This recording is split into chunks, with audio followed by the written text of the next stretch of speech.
Hi, welcome to Concept Arena. In this video, we will discuss the third issue that have been raised by the taxpayers and the CBSE has clarified the same.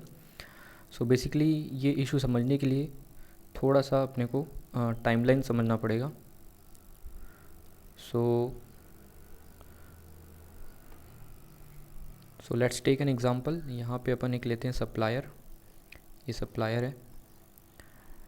He has supplied some goods, services or both to a recipient. Say for the month of October 2019, or can say take it as January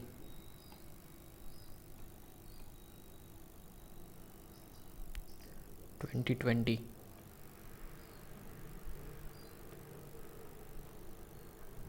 तो for this month he has supplied some goods or services. तो इसको अब क्या करना पड़ेगा, GSTR 1 file करना पड़ेगा. GSTR 1 कब तक? 10th of the next month, that is 10th of Feb.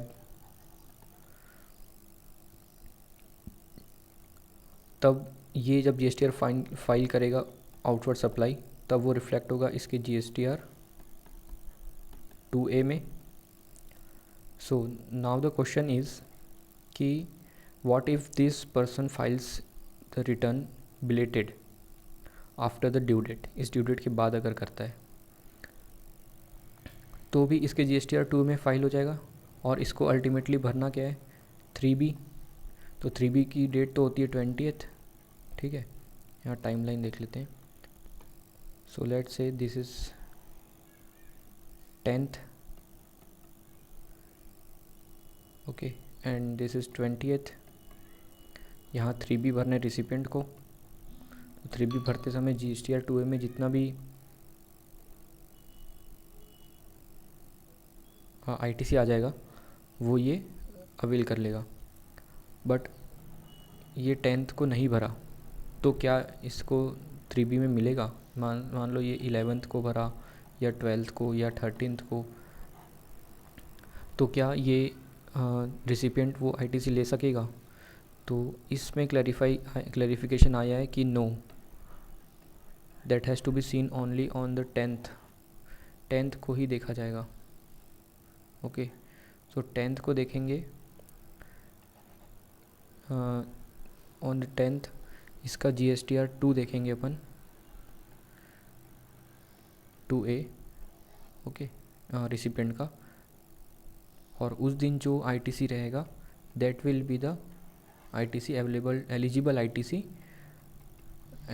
ITC for the recipient.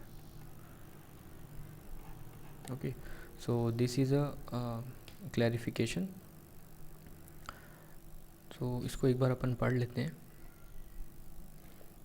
Okay, so this is the issue.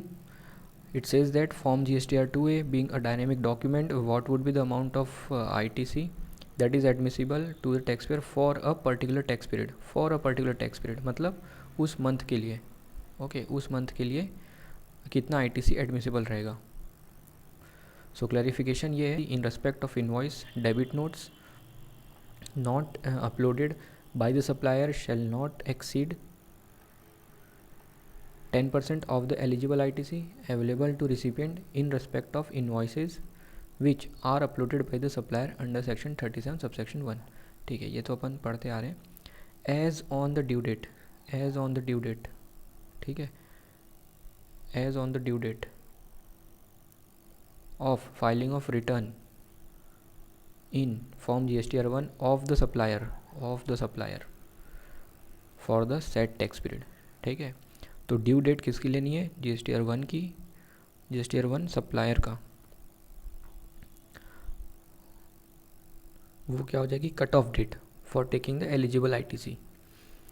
So now in this diagram we can see that there are two suppliers. एक supplier है, supplier 1, इसने file कर दिया GSTR 1 due date पे.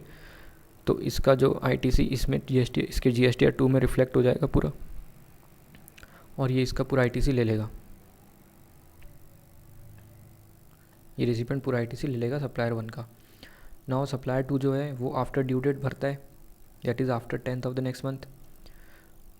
ठीक है, तो इसके GSTR 2A में रिफ्लेक्ट नहीं होगा, रिफ्लेक्ट होगा बट एज ऑन 10th देखना है तो उस दिन का नहीं आएगा, because it has to be seen on 10th। तो यहाँ पे ये आईटीसी एलिजिबल आईटीसी नहीं कहलाएगा, ठीक है, because it has been filed after the due date.